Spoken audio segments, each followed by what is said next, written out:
The wind howled through the canyon as Lauren Powell pressed her back against the rough wooden door, her heart hammering against her ribs like a caged bird desperate for freedom. Through the gaps in the weathered planks, she could see the silhouette of the man who had been following her for 3 days, his massive frame outlined against the dying light of the mountain sunset. "They told me you're alone up here." His voice carried through the thin air, deep and gravelly like stones tumbling down a cliff face. "Let me give you sons, woman." The words sent ice through her veins, but something in his tone made her pause. There was no menace in it, no threat of violence. Instead, there was something else entirely, something that would take her weeks to understand as she looked back on this moment that changed everything. But to understand how Lauren Powell came to be barricaded in an abandoned cabin high in the Colorado Rockies, facing down a mountain man whose reputation preceded him like thunder before lightning, we must go back to where it all began. 3 months earlier, the morning sun had painted the streets of Denver in shades of gold and amber as Lauren stepped off the train platform, her single carpet bag clutched in her gloved hands. The year was 1887, and the city buzzed with the energy of a place still growing, still reaching towards something greater than itself. But Lauren's eyes held no wonder at the bustling streets or the magnificent mountain peaks that rose like ancient sentinels in the distance. Her eyes held only the hollow emptiness of a woman who had lost everything that mattered. The telegram that had summoned her west still crinkled in her coat pocket, worn soft from repeated reading. Her great-aunt Millicent had left her a small homestead in the mountains, a final gift from a woman Lauren barely remembered. It was all she had left in the world after the consumption had taken her husband and infant son within a month of each other, leaving her with nothing but debts and the kind of grief that settles into your bones like winter cold. She had sold everything of value in Boston, paid what debts she could, and bought a train ticket west with the last of her money. The homestead represented hope, or at least the possibility of survival. She had no other choice, no other family, no other prospects. At 26, Lauren Powell was starting over with nothing but the clothes on her back and a determination forged in the crucible of loss. The boarding house where she spent her first night in Denver was clean but sparse, filled with the kind of people who were also running towards something or away from something else. The proprietress, a weathered woman named Mrs. Henderson, looked at Lauren with the knowing eyes of someone who had seen plenty of broken souls pass through her doors. "You're heading up to the high country," Mrs. Henderson observed as she served Lauren a simple breakfast of eggs and biscuit. It wasn't a question. "Lot of folks think they can make a go of it up there. Most come back down before the first snow." Lauren sipped her coffee, black and bitter, and met the older woman's gaze steadily. "I won't be coming back down." Something in her voice, perhaps the quiet finality of it, made Mrs. Henderson nod with what might have been respect. "You'll need supplies then, and you'll need to know about the mountain folk." The mountain folk. Lauren had heard whispers about them even back in Boston, stories that filtered down from the high peaks like meltwater in spring. Men who had turned their backs on civilization, who lived by their own rules in the wilderness. Some said they were dangerous, others claimed they were simply different, shaped by the harsh beauty of the mountains into something that couldn't quite fit in the world below. "There's one in particular you should know about," Mrs. Henderson continued, her voice dropping to the conspiratorial tone reserved for the most important gossip. "Goes by Benjamin Ross, though some say that's not his real name. Big as a bear and twice as wild, they say. Lives up near Copper Creek, maybe 20 miles from where you're headed." Lauren felt a small chill that had nothing to do with the morning air. "Is he dangerous?" Mrs. Henderson was quiet for a long moment, considering. "Depends on who you ask. The miners say he's helped them out of more than one jam when the weather turned bad or the claims played out. But the town folk, they tell different stories. Say he's got no use for civilization, no use for laws or proper behavior." The older woman leaned closer, her voice barely above a whisper. "They say he's been alone up there for near on 10 years, ever since whatever happened to make him leave the world behind. And they say," she paused dramatically, "that he's been looking for a woman strong enough to survive in his world." Lauren set down her coffee cup with a sharp click against the saucer. "Well, he won't find one in me. I'm going to the mountains to be alone, not to find company. But even as she spoke the words, something stirred in the depths of her memory. A dream she'd had on the train, vivid and strange. A man's silhouette against a sunset, a voice calling through the wind. She shook her head, dismissing it as the product of an exhausted mind and too many stories. The supply store was a revelation in organized chaos, every inch of space crammed with the tools and provisions needed to survive in the wilderness. The proprietor, a thin man named Jeremiah who seemed to know the weight and price of everything in his store, looked at Lauren's modest list with skeptical eyes. "Ma'am, with respect, this isn't enough supplies to see you through to winter, let alone establish a proper homestead." Lauren counted her remaining money twice, then a third time, hoping the numbers would somehow change. They didn't. "It's what I can afford." Jeremiah studied her face, taking in the determined set of her jaw, the way she held herself straight despite the obvious weight of her circumstances. Something in her bearing must have impressed him, because he disappeared into the back room and returned with several additional items. "These were ordered by a customer who never came to collect them," he said, not quite meeting her eyes. "Been taking up space for months. You'd be doing me a favor taking them off my hands." Lauren knew charity when she saw it, but she also knew survival when she saw it.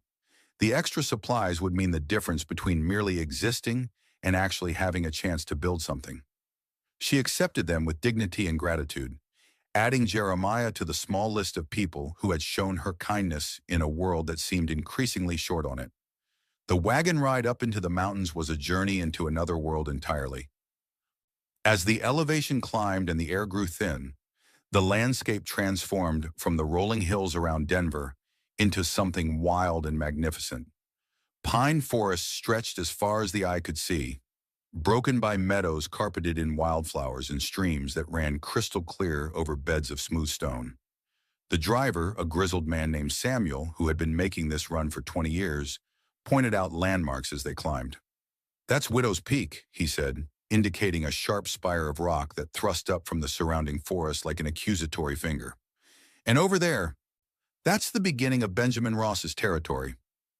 Lauren followed his pointing finger to a valley that seemed somehow different from the others they had passed. The trees grew thicker there, the shadows deeper. Even from a distance, it felt like a place apart, a realm governed by different rules than the civilized world below. "You ever met him?" she asked, surprised by her own curiosity. Samuel was quiet for so long that Lauren thought he might not answer. Finally he spoke, his voice thoughtful. "Once. 3 winters ago, I was coming down the mountain when a blizzard hit. Should have been the end of me and my horses both. But he appeared out of the storm like some kind of spirit, led us to shelter, kept us alive through the worst of it." He paused, his hands steady on the reins as they navigated a particularly treacherous stretch of mountain road. Never said much, just did what needed doing. When the storm passed, he was gone. Left behind enough firewood to last a week and fresh meat hanging in the shelter. Never asked for thanks, never expected payment. "Sounds like a good man," Lauren said carefully. Samuel's laugh was dry as autumn leaves. "Good, bad, those words don't mean much up here. He's what the mountains made him. And the mountains don't care about our ideas of right and wrong. They only care about survival." The homestead, when they finally reached it, was both better and worse than Lauren had imagined. The cabin was solidly built, constructed from logs that had been carefully fitted and chinked against the weather. But it had been empty for 2 years since her great-aunt's death, and neglect had taken its toll. The roof needed patching, the windows needed replacing, and the small barn looked ready to collapse under the weight of accumulated snow from the previous winter. But the location was magnificent. The cabin sat in a small meadow surrounded by towering pines, with a clear stream running along one edge of the property. Mountains rose on all sides like the walls of a cathedral, and the silence was so complete it seemed to have weight and substance. Samuel helped her unload her supplies, his expression growing more concerned as he took in the scope of the work that lay ahead. "Ma'am, I hate to speak out of turn, but this is a hard place for anyone to make a go of it." "For a woman alone?" He trailed off, shaking his head. Lauren stood in the doorway of the cabin, looking out at the vast wilderness that was now her home. The isolation that had seemed like a blessing when she was planning her escape from Boston now felt overwhelming, pressing against her like a physical weight. But behind her lay everything she had lost, and ahead lay the only future she could imagine. "I'll manage," she said, and hoped it was true. The first weeks were a blur of backbreaking labor and small victories. Lauren threw herself into the work of making the cabin habitable, patching the roof with materials scavenged from the collapsing barn, replacing broken window panes with oiled paper that let in light while keeping out the worst of the wind. She learned to split wood with an axe that seemed impossibly heavy at first but gradually became an extension of her will. She learned to start fires in the temperamental stove, to preserve food without the conveniences of civilization, to read the sky for signs of changing weather. The physical labor was exhausting, but it served a purpose beyond mere survival. Every swing of the axe, every board nailed into place, every small improvement to her new home was a declaration of her intention to survive, to build something from the ashes of her old life. The work kept her hands busy and her mind occupied, leaving little time for the grief that still lurked in the quiet moments. But the mountains had their own rhythms, their own demands.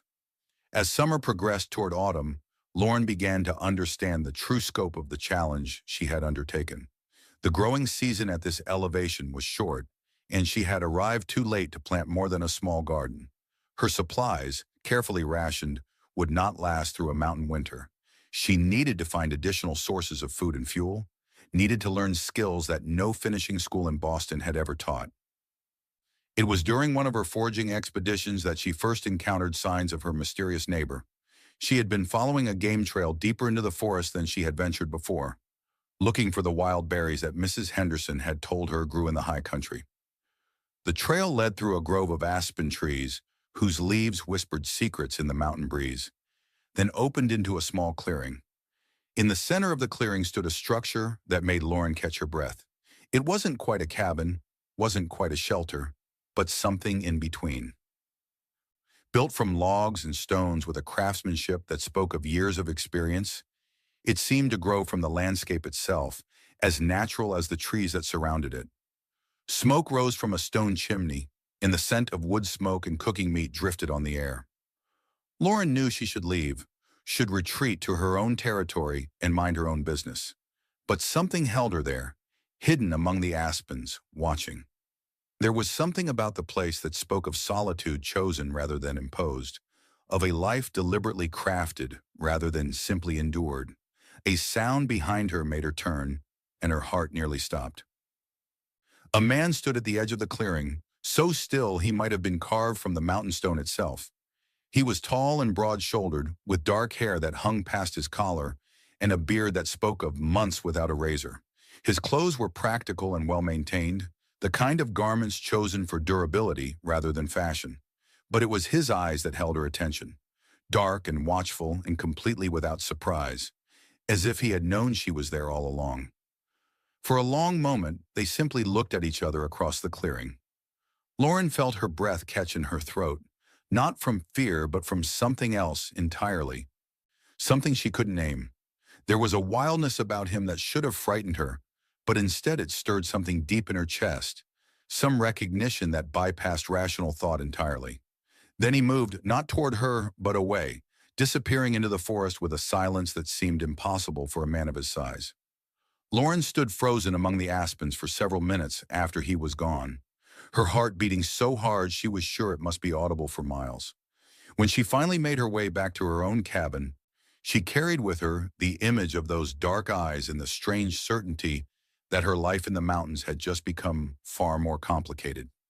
That night she lay awake in her narrow bed, listening to the sounds of the forest and thinking about the man in the clearing. Benjamin Ross, it had to be. The mountain man Mrs. Henderson had warned her about, the one who lived by his own rules in the wilderness. But the man she had seen didn't match the stories entirely. There had been no menace in his bearing, no threat in his stillness. If anything, he had seemed as surprised to see her as she had been to encounter him. The next morning brought the first frost of the season, delicate silver patterns on the windows that caught the early sunlight like scattered diamonds. Lauren woke to find her water bucket skimmed with ice and her breath visible in the cabin's chill air. Winter was coming to the high country, and she was far from ready. She spent the day working on her wood supply, splitting logs with a determination born of necessity. The physical labor helped quiet the questions that had kept her awake, helped her focus on the immediate demands of survival. But as the sun began to set behind the western peaks, painting the sky in shades of gold and crimson, she found herself looking toward the forest where she had encountered Benjamin Ross. The sound of approaching footsteps made her turn, axe still in her hands. A figure emerged from the tree line, and Lauren's breath caught as she recognized the man from the clearing. In daylight, he seemed even larger, even more imposing, but his hands were empty and his approach was slow and deliberate, clearly intended to avoid startling her. He stopped at the edge of her cleared yard, a respectful distance away, and studied her for a long moment. Up close, Lauren could see that his face was weathered by years of mountain sun and wind, marked by lines that spoke of both laughter and sorrow. His dark eyes held an intelligence that belied the wild stories told about him in the towns below. "Ma'am," he said finally, his voice deep and rough from disuse, "name's Benjamin Ross. I live over the ridge." Lauren set down her axe carefully, acutely aware of how she must look, her hair escaping from its pins, her dress stained with dirt and wood chips. "Lauren Powell. I inherited this place from my great-aunt." He nodded, as if this confirmed something he already knew. "Millicent was a good woman. Sorry for your loss." The simple condolence offered without elaboration or false sentiment touched something in Lauren that she had thought was beyond reaching. For a moment, grief threatened to overwhelm her again, but she pushed it back, straightened her shoulders. "Thank you. She left me well provided for." It wasn't entirely true, but pride demanded she not appear as desperate as she felt.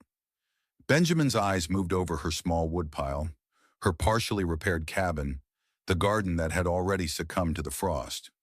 When his gaze returned to her face, there was something in it that might have been understanding. "Winter comes early up here," he said, "and it stays late. First storm could hit any time now." Lauren felt a chill that had nothing to do with the evening air. "I'll manage." "I'm sure you will." His tone held no condescension, no doubt. "But if you need anything, anything at all, my place is about 3 miles northeast. Follow the creek upstream, then take the trail that branches off toward Copper Peak." He turned to go, then paused. "There's a storm coming in tomorrow night. Big one by the look of the sky. You might want to make sure your roof is solid." Then he was gone, disappearing into the forest with that same impossible silence. Lauren stood in her yard as darkness gathered around her, wondering why a man with such a fearsome reputation had taken the time to warn a stranger about the weather. The storm, when it arrived, was everything Benjamin had predicted and more. Snow fell in thick, heavy flakes that quickly accumulated on the roof and blocked the windows. The wind howled through the canyon like a living thing, rattling the cabin's walls and sending smoke back down the chimney. Lauren huddled by her stove, feeding it carefully rationed wood and listening to the storm rage outside. By the second day, she realized she was in serious trouble. The snow was deeper than anything she had imagined, and her wood supply was dwindling faster than she had calculated. The cold was intense, seeping through the cabin's walls despite her best efforts to seal the gaps. Worse, the weight of the accumulated snow was causing alarming creaks and groans from the roof beams. On the third morning, the sound she had been dreading finally came. A sharp crack echoed through the cabin, followed by the ominous groan of stressed timber. Lauren looked up to see a sag in the roof that hadn't been there the night before. Snow was beginning to filter through gaps in the boards, and she could hear more settling on the damaged area with each gust of wind. She knew she should go outside, should try to clear the snow from the roof before it collapsed entirely. But the storm was still raging, and she had no ladder, no safe way to reach the problem area. All she could do was huddle by the stove and hope the structure would hold until the weather cleared. The sound of someone moving around outside came just after dawn on the fourth day. Lauren pressed her face to the window, trying to see through the snow that had drifted against the glass. A large figure was working on her roof, shoveling snow with efficient, practiced movements. Even through the storm, she recognized Benjamin Ross. By the time she managed to get her door open against the drifted snow, He had cleared most of the accumulated weight from the damaged section and was examining the broken beam with professional competence. He looked down at her, snow covering his hair and beard, his breath forming clouds in the frigid air. "Beam's cracked, but it'll hold if we can get some support under it," he called down. "You got any tools?" Lauren fetched what tools she had, watching in amazement as Benjamin worked with the kind of skill that came from years of solving problems in the wilderness. He braced the damaged beam with a makeshift support, patched the worst gaps with materials he had brought from his own supplies, and cleared the snow from the rest of the roof with the efficiency of a man who had done such work countless times. When he finally climbed down, Lauren was waiting with hot coffee and the closest thing to a proper meal she could manage from her dwindling supplies. They sat in her small kitchen, the silence comfortable rather than awkward, while the storm continued to rage outside. "Thank you," Lauren said finally. "I don't know what would have happened if you hadn't come." Benjamin wrapped his large hands around the coffee cup, studying her face in the lamplight.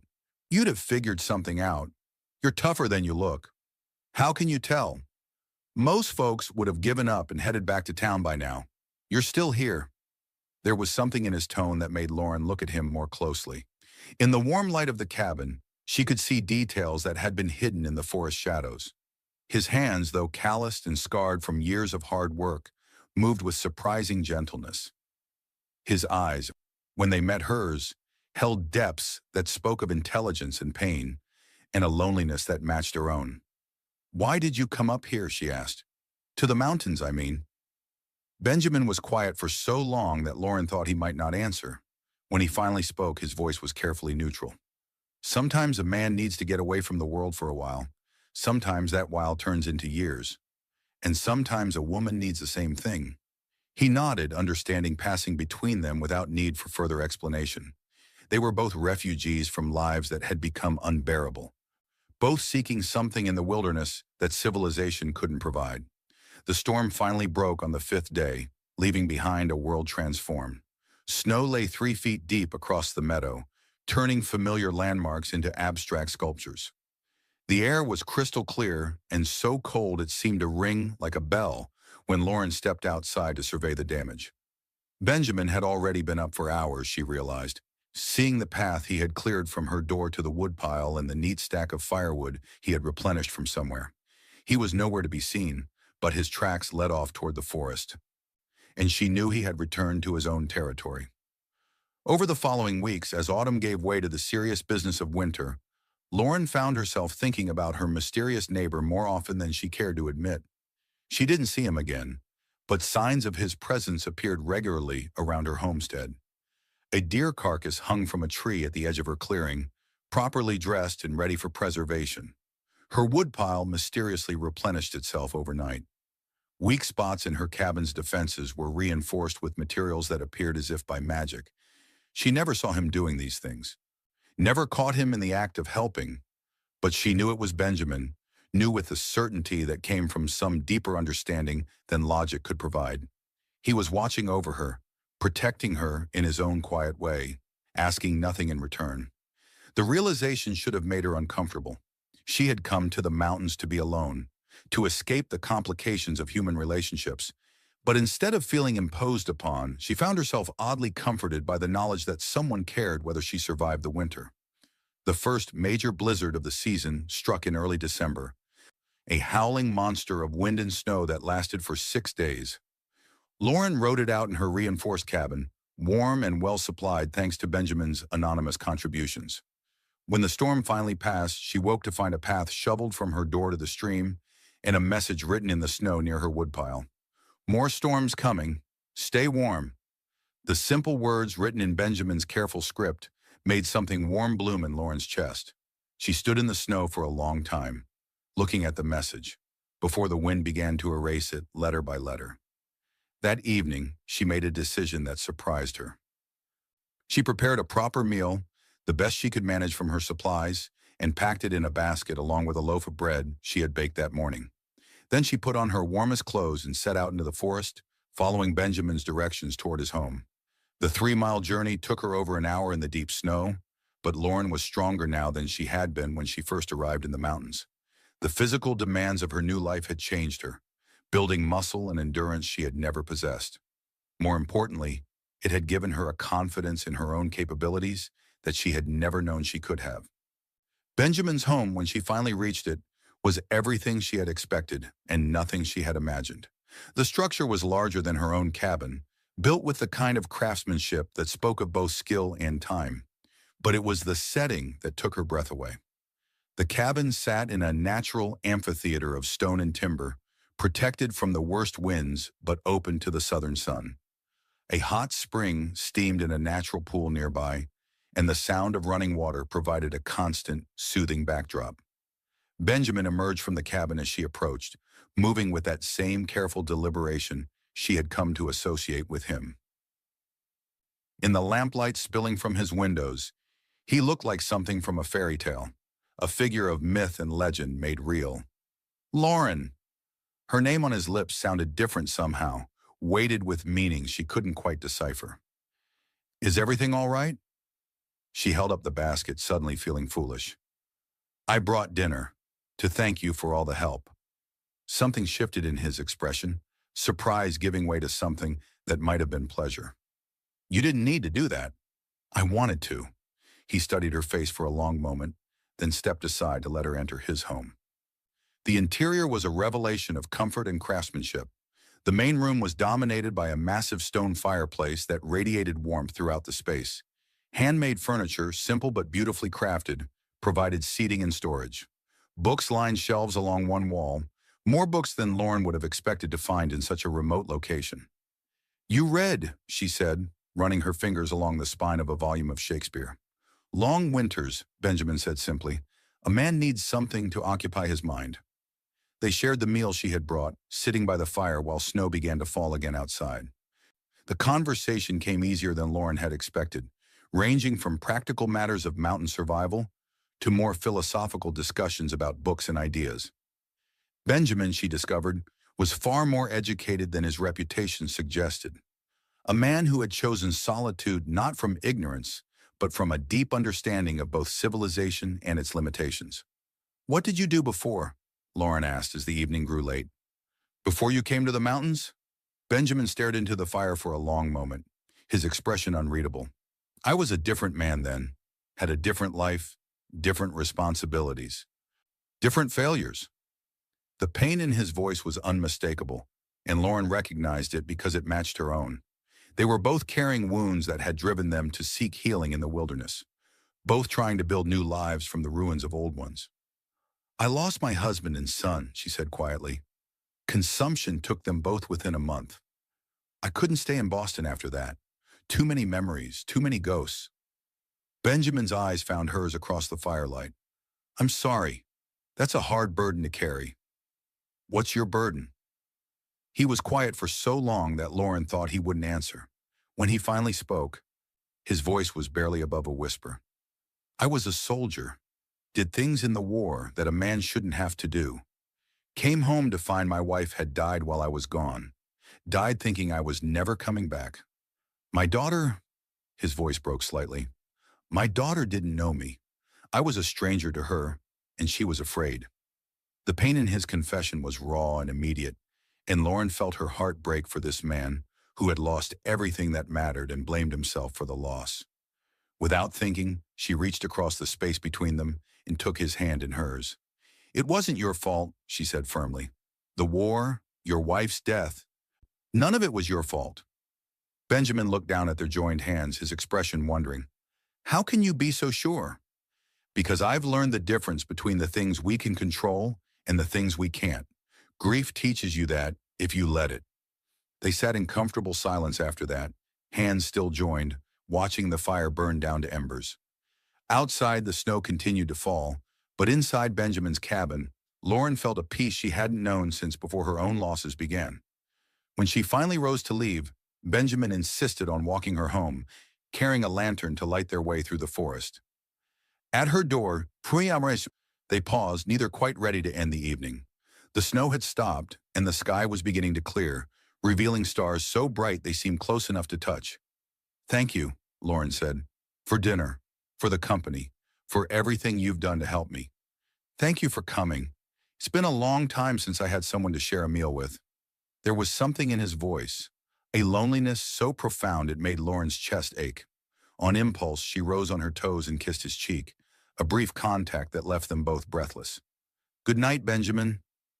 "Good night, Lauren." She watched from her window as his lantern light disappeared into the forest, carrying him back to his solitary home. But the solitude felt different now, less like isolation and more like a choice that could be changed if the right reasons presented themselves. The winter deepened, bringing storm after storm that buried the high country under layers of snow and ice. But Lauren was no longer struggling to survive. Between Benjamin's anonymous help and her own growing competence, she had achieved a kind of equilibrium with the mountain environment. More importantly, she had begun to heal from the losses that had driven her west. Benjamin visited more frequently now, sometimes arriving with practical help, sometimes simply appearing for conversation and company. They developed a routine of shared meals and quiet evenings by the fire, talking about books and ideas and the small details of daily life. Lauren found herself looking forward to his visits with an anticipation that had nothing to do with practical need and everything to do with the growing connection between them. But it was more than just companionship.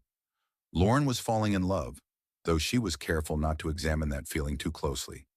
Benjamin Ross was unlike any man she had ever known, shaped by hardship into something both gentler and stronger than the civilized men of her previous life. His hands could split wood with devastating efficiency or touch her face with butterfly softness. His voice could command attention across a canyon or whisper endearments that made her heart race. She sensed that he felt the same attraction, saw it in the way his eyes followed her movements, heard it in the careful control of his voice when he spoke her name. But he maintained a careful distance, never presuming, never pushing, as if he feared that too much pressure would drive her away. The turning point came on a night in February when another blizzard trapped Benjamin at her cabin. The storm had struck with unusual suddenness, and by the time they realized its severity, the visibility was too poor for him to safely return to his own home. Lauren offered him her bed while she took the chair by the fire, but Benjamin refused, insisting he would be comfortable on the floor. They lay awake in the darkness, listening to the wind howl around the cabin, both acutely aware of the other's presence. Finally, Lauren spoke into the darkness. "Benjamin, are you awake?" "Yes. I'm cold." It was a simple statement, but they both understood its deeper meaning. After a moment of silence, she heard him rise from his makeshift bed on the floor. The cabin was small enough that he reached her in 3 steps, his presence a warm shadow in the darkness. "Are you sure?" he asked softly. In answer, Lauren pulled back the blankets, making room for him beside her. He settled next to her carefully, as if she were made of spun glass, and she turned into his warmth with a sigh of contentment that came from somewhere deeper than physical comfort. They didn't make love that night, didn't do anything more than hold each other while the storm raged outside. But something fundamental shifted between them, some final barrier dissolved by the simple intimacy of shared warmth and trust. When Lauren woke the next morning, Benjamin was already up, building up the fire and preparing coffee. He moved around her small kitchen with the easy familiarity of someone who belonged there, and the sight made something warm and hopeful bloom in Lauren's chest. "Good morning," she said, stretching luxuriously in the warm bed. Benjamin turned, and the smile that lit his face was like sunrise after a long night. "Good morning. Storm's past. It's going to be a beautiful day." And it was beautiful. The kind of crystalline winter morning that made the mountains look like something from a dream. They spent the day together, Benjamin helping her with the endless tasks of winter survival, while Lauren marveled at how natural it felt to work alongside him. They moved together with the unconscious coordination of a long-married couple, anticipating each other's needs, sharing the load without discussion or negotiation. That evening, as they sat by the fire sharing another meal, Benjamin finally spoke the words that had been building between them for weeks. "Lauren, I need to tell you something." She looked up from her plate, seeing something serious in his expression. "What is it?" "I love you." The words came out simply without elaboration or apology. "I know it's complicated. Know we both came up here to be alone. But I can't pretend anymore that what I feel for you is just friendship or neighborly concern." Lauren set down her fork, her heart racing. She had known this moment was coming, had felt the weight of unspoken feelings growing between them, but hearing the words spoken aloud made them real in a way that changed everything. "I love you too," she said quietly. "I didn't expect to, didn't want to. But I do." Benjamin reached across the table and took her hand, his thumb tracing gentle patterns on her palm. "What does that mean for us?" It was a fair question, one that Lauren had been asking herself for weeks. What did love mean for two people who had fled to the wilderness to escape the complications of human connection? What did it mean for a woman who had sworn never to risk her heart again, and a man who believed himself unworthy of redemption? "I don't know," she said honestly, "but I know I don't want to go back to being alone." "Neither do I." That night they made love for the first time, coming together with a passion that had been building through months of careful courtship and growing trust. Benjamin was gentle and patient, treating Lauren as if she were precious beyond measure, and she responded with a desire that surprised them both. They moved together in the flickering firelight, two damaged souls finding healing in each other's arms. Afterward, as they lay entwined beneath Lauren's quilts, Benjamin traced lazy patterns on her bare shoulder and spoke words that had been locked in his heart for years. "I never thought I'd feel this way again. After Martha died, after everything that happened, I thought that part of me was dead too." Lauren turned in his arms, studying his face in the dim light. "What was she like? Your wife?" Benjamin was quiet for a moment, his expression distant with memory. "She was good, kind and patient, and everything a man could want in a partner. But we were young when we married, and I was young when I went to war. I came back different, harder. She tried to understand, but how could she? She hadn't seen the things I'd seen, done the things I'd done. And your daughter?" Pain flickered across his features. "Emma. She was 5 when I came home, but she'd been 3 when I left. 2 years is a lifetime at that age. I was a stranger to her, and I didn't know how to be a father to a child who flinched when I tried to hold her." Lauren's heart ached for the man he had been then, broken by war and loss, unable to connect with the family he had fought to protect. "Where is she now?" "Back east with Martha's sister. After Martha died, I knew Emma would be better off with family who could give her stability, normalcy. I sent money when I could, wrote letters that were never answered. She's probably married now, has children of her own. I'm just a name from her past. If that." The grief in his voice was old but still sharp, and Lauren understood that this was the wound that had driven him to the mountains, the failure that haunted his solitary nights. She pressed her lips to his chest, tasting salt and sorrow. "You did what you thought was best for her," she said softly. "That's what love is sometimes. Letting go when holding on would cause more harm." "Do you really believe that?" "I have to. It's the only way I can live with my own choices." They talked through the night, sharing stories and secrets, building the foundation of true intimacy that went far beyond physical desire. Lauren told him about her marriage, about the quiet contentment she had known with her husband, and the devastating grief of losing both him and their child. Benjamin spoke about the war, about the things he had seen and done that still visited him in nightmares, about the slow process of learning to live with ghosts. By the time dawn broke over the mountains, they had traveled through years of pain and healing, emerging into something new and fragile and precious. They were no longer two solitary figures hiding from the world, but partners in the truest sense, bound together by understanding and choice rather than mere circumstance. The rest of the winter passed in a blur of shared days and intimate nights. Benjamin moved between the two cabins with increasing frequency, spending more time at Lauren's smaller home than his own. They talked about practical matters, about combining their resources and skills to make survival easier.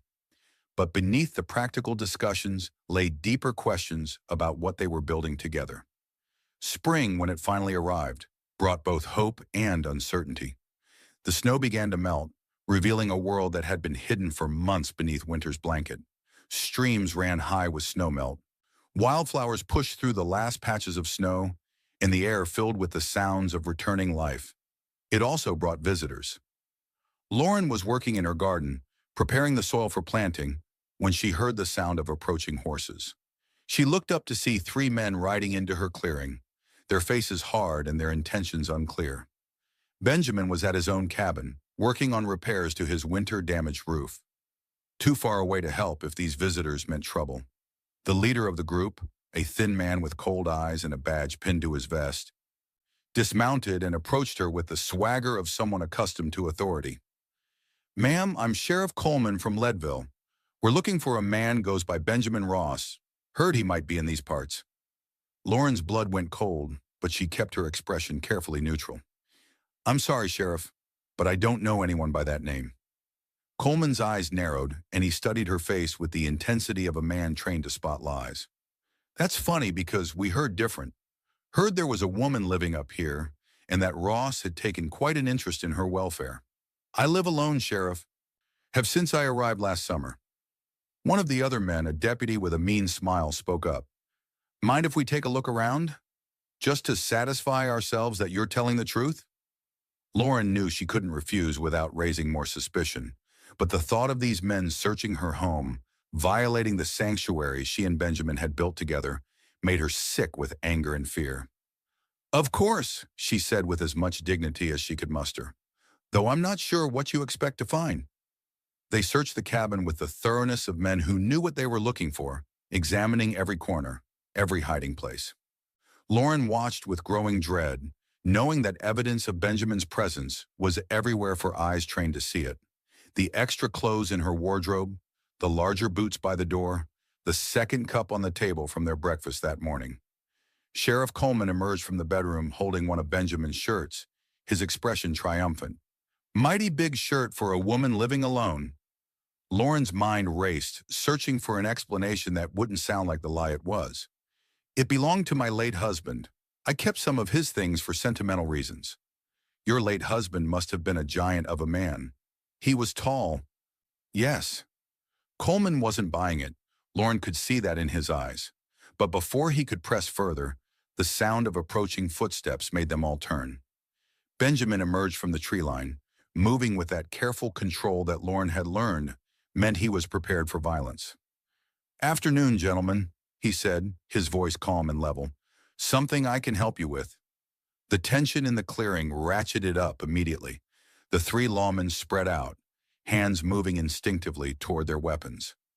Benjamin stood perfectly still, but Lauren could see the coiled readiness in his posture, the way his eyes tracked each man's position. "Benjamin Ross," Coleman said, and it wasn't a question. "You're under arrest for the murder of James Morrison in Denver." The words hit Lauren like a physical blow. Murder. The man she loved, the gentle soul who had saved her life and her sanity, was wanted for murder. She looked at Benjamin, searching his face for some sign that this was a mistake, some indication that he would deny the charges. But Benjamin's expression remained calm, almost resigned. "That was self-defense, Sheriff. Morrison drew first. That's for a judge to decide. You're coming with us." "I don't think so." The words were spoken quietly, but they carried an unmistakable finality that made the deputies shift nervously. Lauren saw Coleman's hand move toward his gun, saw the way the situation was spiraling toward violence, and knew she had to act. "Wait," she said, stepping between Benjamin and the lawman. "There has to be another way to resolve this." Coleman's laugh was harsh. "Ma'am, this man is a wanted fugitive. There's only one way this gets resolved. What if he came with you voluntarily? What if he agreed to stand trial?" "Lauren, no." Benjamin's voice was sharp with alarm. "You don't understand what you're suggesting." But Lauren understood perfectly. She understood that Benjamin would never surrender voluntarily, that he would fight rather than be taken. She understood that 3 armed men against 1, no matter how skilled, would likely end in bloodshed. And she understood that she couldn't lose him, not now, not when they had finally found each other. "I understand that you're innocent," she said, looking directly into Benjamin's eyes. "I understand that the truth will come out in a fair trial. And if it doesn't, then we'll face that when it comes." Something passed between them in that moment, some communication that went deeper than words. Benjamin saw the fear in her eyes, but also the determination, the absolute faith in his innocence. And Lauren saw the moment when he made his choice, when he decided to trust not just in her belief, but in the possibility of redemption itself. "All right," Benjamin said finally. "I'll come with you. But I want your word that the lady won't be harassed or bothered in any way." Coleman nodded, though his expression remained skeptical. "She's not wanted for anything. Long as she stays out of the way, she'll be left alone." The next few minutes passed in a blur of preparation and goodbyes that couldn't be spoken aloud. Benjamin gathered his few possessions while the lawmen watched, his movements careful and deliberate. When he was ready, he approached Lauren one last time. "Take care of yourself," he said softly, his hand briefly touching hers. "Don't do anything foolish." "I won't," she lied, already planning exactly the kind of foolish thing he was warning her against. They rode away in the late afternoon sunlight, Benjamin's hands bound, but his head held high. Lauren watched until they disappeared around a bend in the mountain trail, then stood in her suddenly empty clearing and began to plan. The trial was held in Leadville, a rough mining town that had grown up around the silver deposits in the surrounding mountains. Lauren arrived 3 days before the proceedings were scheduled to begin, having sold most of her remaining possessions to pay for the journey and accommodations. She took a room in a boarding house near the courthouse and spent her time learning everything she could about the case against Benjamin. The story, as it emerged from court documents and newspaper accounts, was both simpler and more complicated than she had expected. James Morrison had been a prominent businessman in Denver, with interests in mining and real estate. He had also been, according to several witnesses, a violent man with a history of forcing his attentions on women who worked in his establishments. Benjamin had been in Denver on business, selling furs and supplies from his mountain home. He had witnessed Morrison attacking a young woman in an alley behind one of his saloons and had intervened. The confrontation had escalated when Morrison drew a gun, and Benjamin had killed him in what was clearly self-defense. But Morrison had been wealthy and well-connected, and Benjamin was a mountain man with no ties to the community. The witnesses to the attack had mysteriously become unavailable, and the young woman Morrison had been assaulting had disappeared entirely. Without corroborating testimony, Benjamin's account of events was being dismissed as the convenient lie of a killer. Lauren spent her days in the courthouse, watching the proceedings and taking careful notes. She spent her evenings in the saloons and boarding houses, talking to anyone who would listen, trying to find someone who had known Morrison, someone who could testify to his character and history. It was slow, frustrating work. Morrison's reputation might have been well known on the streets, but few people were willing to speak against a dead man who had powerful friends. Those who might have helped were either gone or too frightened to get involved. But Lauren persisted, driven by a determination that surprised even her.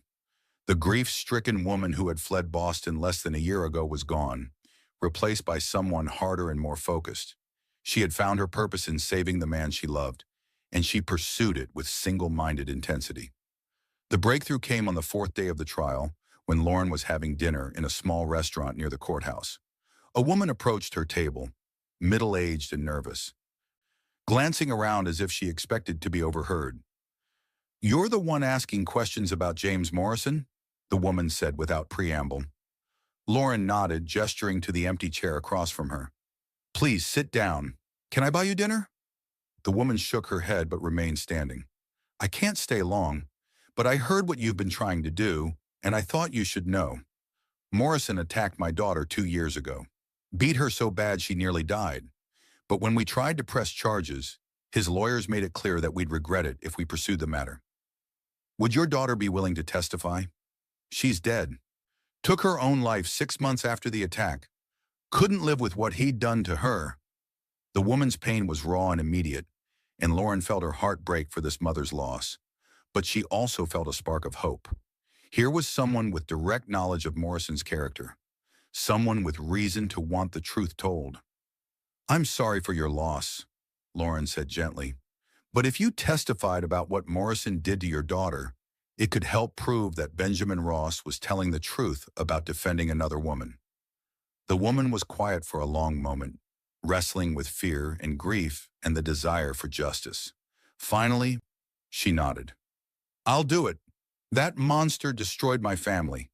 If I can help prevent him from being remembered as some kind of saint, then I'll find the courage." The woman's name was Margaret Chen, and her testimony the next day changed everything. She spoke quietly but clearly about Morrison's attack on her daughter, about the threats that had followed, about the slow destruction of a young woman's spirit by a man who believed his wealth made him untouchable. The prosecution objected, claiming that the testimony was irrelevant to the case at hand. But the judge, a fair-minded man named Harrison who had seen enough frontier justice to recognize the real thing, allowed Margaret to continue. Her words opened a floodgate. Other witnesses came forward, people who had been too frightened to speak before, but who found courage in Margaret's example. They told stories of Morrison's violence, his abuse of power, his history of attacking women with impunity. A pattern emerged that painted him not as the upstanding citizen his lawyers had portrayed, but as a predator who had used his position to victimize the vulnerable. Benjamin's lawyer, a young man named David Walsh, who had taken the case more out of idealism than expectation of payment, seized on the new testimony to build a compelling case for self-defense. He argued that Benjamin had acted not just to protect one woman, but to stop a man whose pattern of violence had terrorized the community for years. Lauren watched from the gallery as the tide of the trial turned. She saw hope return to Benjamin's eyes, saw him straighten in his chair as witness after witness corroborated his version of events. But she also saw the hatred in the faces of Morrison's supporters. The way they looked at her and the other witnesses who had dared to speak against their champion. The verdict, when it came, was swift and decisive. Not guilty on all charges. Benjamin Ross was a free man, cleared not just by the law but by the community that had finally found the courage to stand up to a bully's legacy. Lauren was waiting outside the courthouse when Benjamin emerged, blinking in the afternoon sunlight like a man who had expected never to see it again. They looked at each other across the crowded street, and then Lauren was running, pushing through the crowd to reach him. He caught her in his arms and spun her around, both of them laughing and crying at the same time. When he set her down, his hands framed her face, his thumbs wiping away her tears. "You did this," he said, his voice rough with emotion. "You saved me." "We saved each other," Lauren corrected. "That's what people do when they love each other." They were married 3 days later by Judge Harrison, with Margaret Chen and David Walsh standing as witnesses. It was a simple ceremony, held in the judge's chambers with no fanfare or celebration.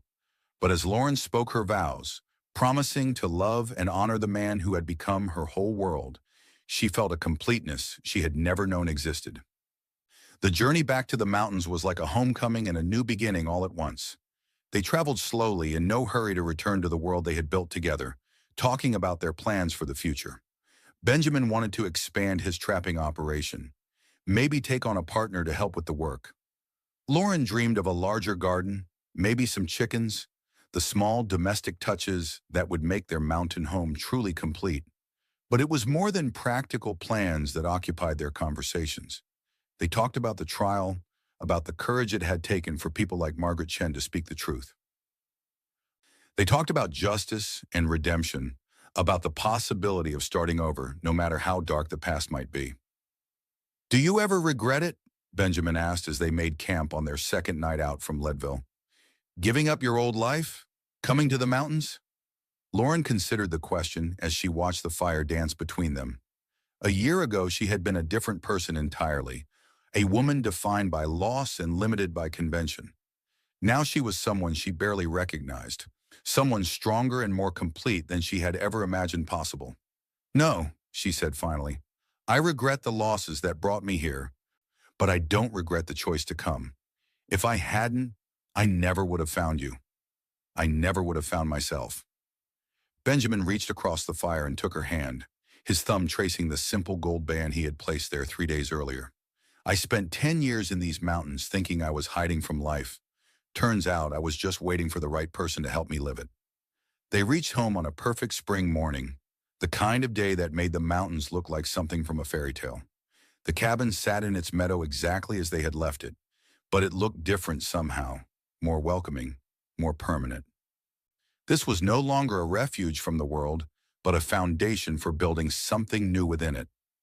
Over the following weeks, they settled into the rhythms of married life with surprising ease.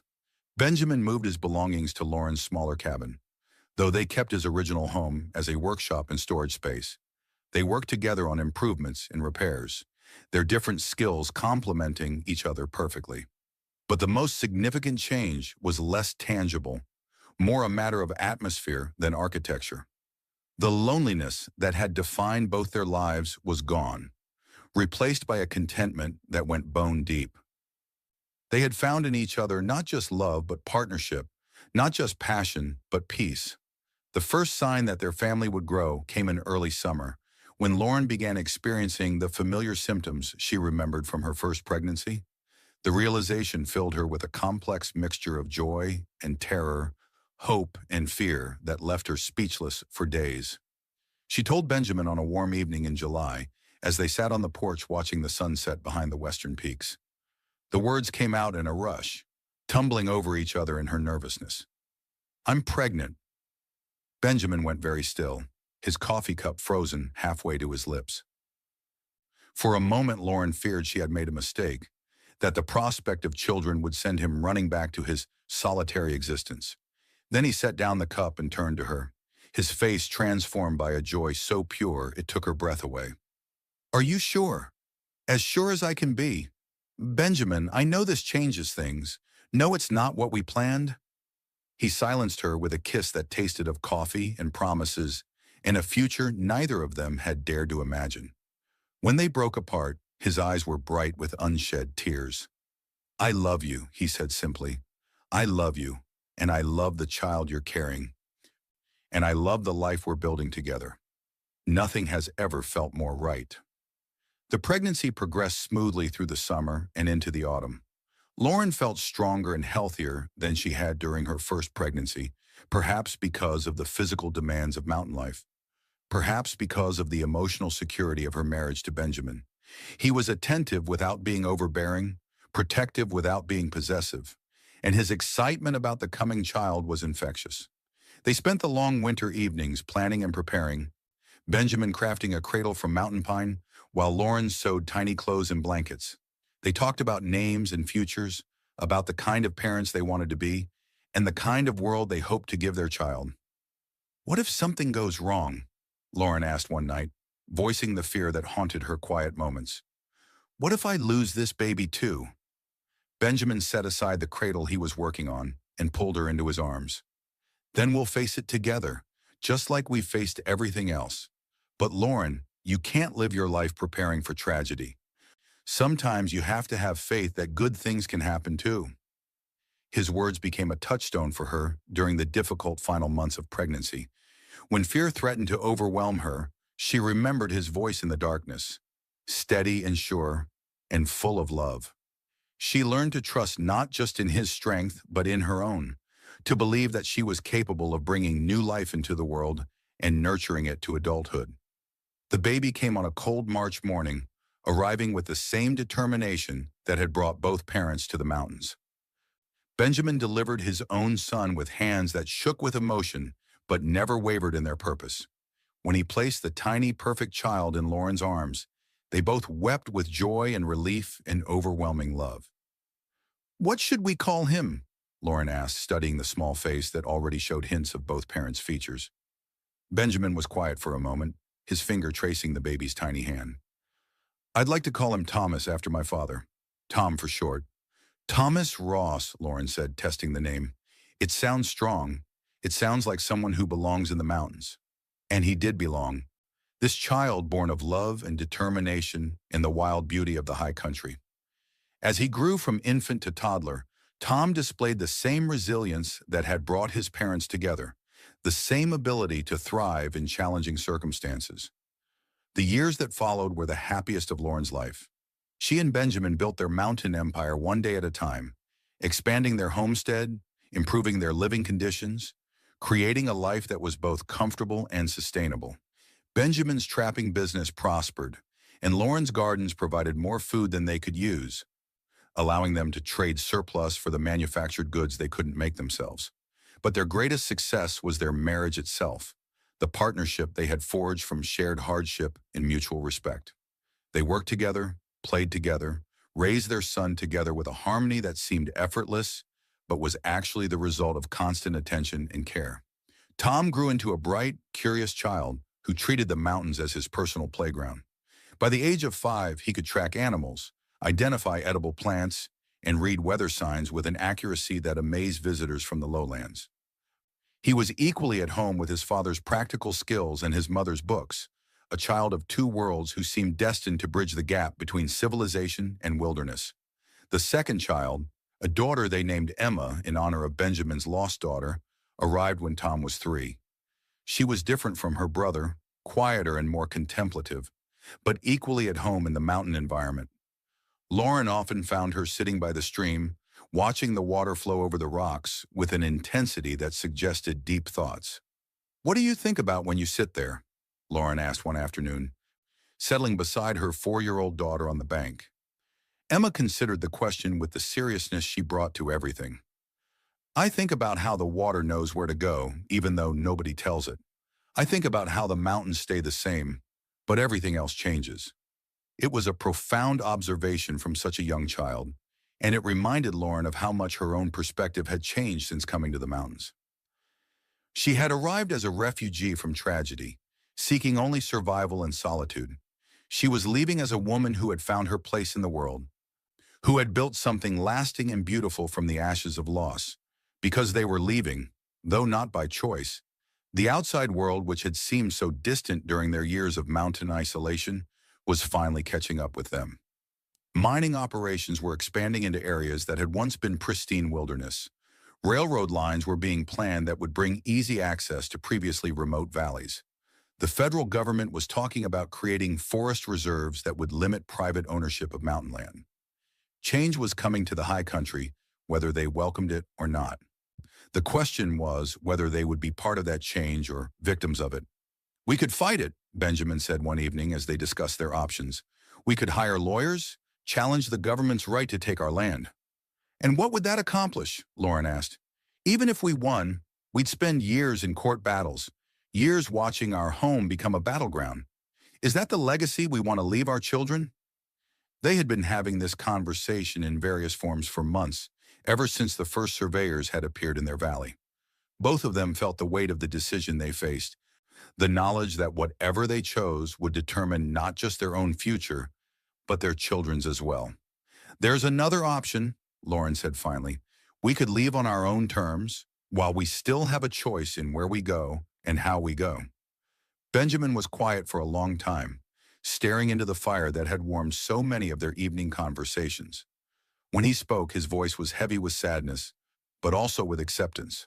"Where would we go?" Lauren had been thinking about that question for weeks, researching possibilities in the letters she exchanged with the few contacts she maintained in the outside world. "There's land available in Oregon, in the Cascade Mountains, remote enough to give us privacy, but with better access to markets and schools for the children. You've been planning this. I've been preparing for the possibility. Benjamin, I love this place as much as you do, but I love our family more, and I want our children to have choices we never had."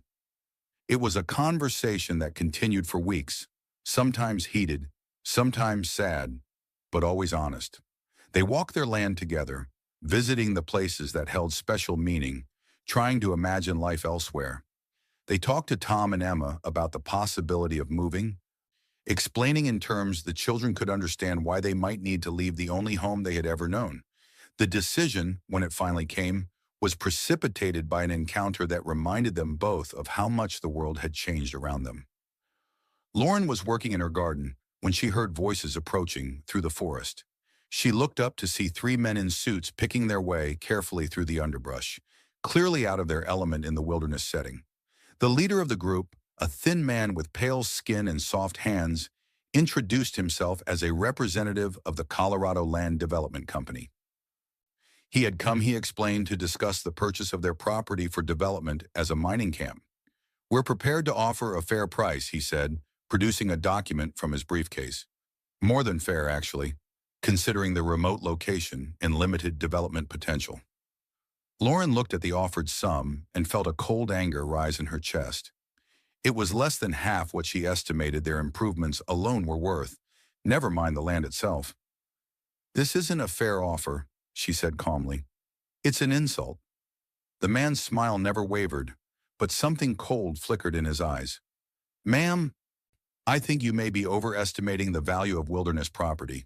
The fact is, this area is going to be developed whether you sell to us or not. The question is whether you profit from that development or get swept aside by it. Are you threatening us? I'm simply explaining the realities of progress. Change is coming to these mountains, and those who adapt will prosper, while those who resist will be left behind. Lauren felt Benjamin's presence behind her before she heard his footsteps. When she turned, she saw that he had heard enough of the conversation to understand what was happening. His expression was carefully controlled, but she could see the anger simmering beneath the surface. "Gentlemen," Benjamin said, his voice deceptively mild, "I think you should leave now." The development company representative looked Benjamin up and down, taking in his size and obvious competence, and evidently decided that discretion was the better part of valor. But as he prepared to leave, he delivered one final threat disguised as friendly advice. "Mr. Ross, Mrs. Ross, I hope you'll reconsider our offer, because if you don't sell to us, you may find that other buyers are considerably less generous." They left as they had come, picking their way through the forest with obvious discomfort. But their message was clear: sell now on their terms, or face the consequences later.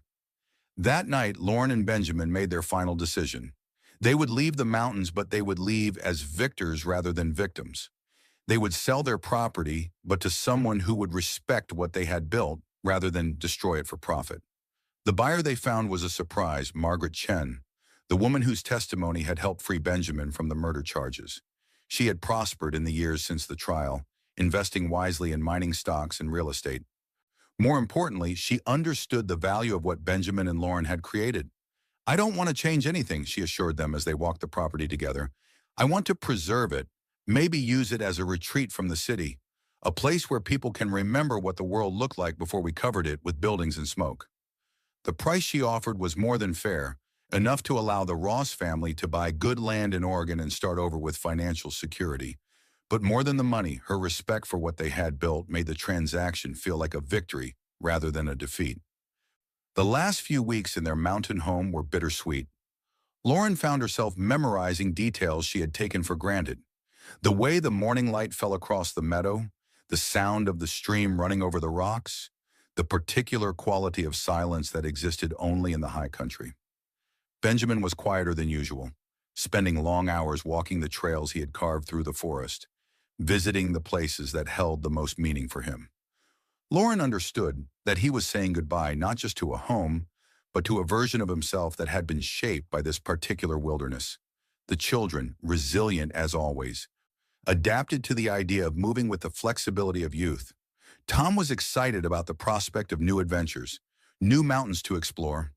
Emma was more thoughtful about the change, but she seemed to understand that families sometimes had to move to stay together.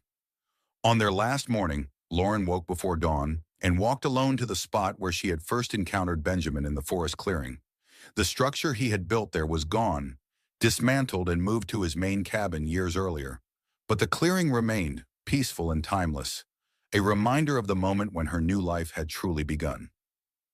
She stood there as the sun rose over the peaks, thinking about the journey that had brought her to this place and the journey that would take her away from it. She had arrived as a broken woman seeking only survival, and she was leaving as someone whole and strong and surrounded by love. The sound of footsteps made her turn. Benjamin approached through the trees, moving with that same careful grace she had first noticed years earlier. But there was nothing mysterious about him now, nothing hidden or held back. He was simply the man she loved, the father of her children, her partner in all things. "Ready?" he asked, though they both knew the question went deeper than mere logistics. Lauren looked around the clearing one last time, then took his offered hand. "Ready." They walked back to their cabin together, where Tom and Emma were already awake and excited about the day's journey. The wagon was loaded, the horses were ready, and Margaret Chen was waiting to take possession of the property that had been their world for so many years. As they drove away, Lauren looked back only once. The cabin sat in its meadow exactly as it had the day she first arrived, solid and welcoming and permanent looking. But she knew now that permanence was an illusion, that the only things that truly lasted were the bonds between people and the love that sustained them through all changes. The journey to Oregon took them through landscapes that were sometimes familiar, sometimes strange, always beautiful. They traveled slowly, camping under the stars, taking time to appreciate the country they were crossing. It felt less like an ending than a continuation, less like exile than expansion. Their new home, when they finally reached it, was different from what they had left behind, but no less magnificent. The Cascade Mountains rose around them in ranks of snow-capped peaks, and the valleys were green with forests that seemed to stretch forever. There was water in abundance, soil that promised good crops, and enough isolation to satisfy their need for privacy without the complete remoteness of their Colorado home. But the most important thing about their new home was that they were building it together, all four of them working toward a common goal. Tom and Emma threw themselves into the task of exploration, mapping the streams and trails around their new property. Benjamin began the work of establishing his business in a new territory, making contacts with traders and trappers who could help him succeed. Lauren, meanwhile, began the familiar but always satisfying work of creating a home from raw land. She planned her gardens, designed improvements to the existing cabin, and slowly began to put down the roots that would anchor their family in this new place. One evening, as they sat around their campfire during those first weeks in Oregon, Emma asked the question that had been on all their minds. "Are we going to be happy here?" It was Benjamin who answered, his voice warm with certainty. "We're going to be happy wherever we are, as long as we're together. Home isn't a place, sweetheart. It's the people you love." And as Lauren looked around at her family, gathered close in the circle of firelight, she knew he was right. They had left the mountains behind, but they had brought with them everything that truly mattered. They had each other, they had their love, and they had the strength that came from having survived loss and built something beautiful from the ruins. The future stretched ahead of them, unknown but not frightening. They would face whatever came as they had faced everything else together, with courage and love and the unshakable knowledge that they belonged to each other. In the distance, a wolf howled, its voice echoing off the mountain peaks. It was a sound that spoke of wildness and freedom, of spaces too vast for human understanding, of the eternal dialogue between civilization and the wilderness that shaped it. Lauren smiled and reached for Benjamin's hand, feeling the calluses that told the story of their years together, the strength that had carried them through so much hardship and joy. Tomorrow would bring new challenges, new opportunities, new chapters in the story they were writing together. But tonight, under the Oregon stars, surrounded by the people she loved most in the world, Lauren Ross was exactly where she belonged. The mountains had made them who they were, but they would make their own future wherever the road led them. And it would be a future built on the foundation they had discovered in that remote Colorado Valley. That love was stronger than loss, that courage could overcome any obstacle, and that sometimes the best way to find yourself was to lose everything you thought you needed and discover what you actually couldn't live without. The fire burned down to embers as the family prepared for sleep, but the warmth between them remained, a glow that would sustain them through whatever winters lay ahead.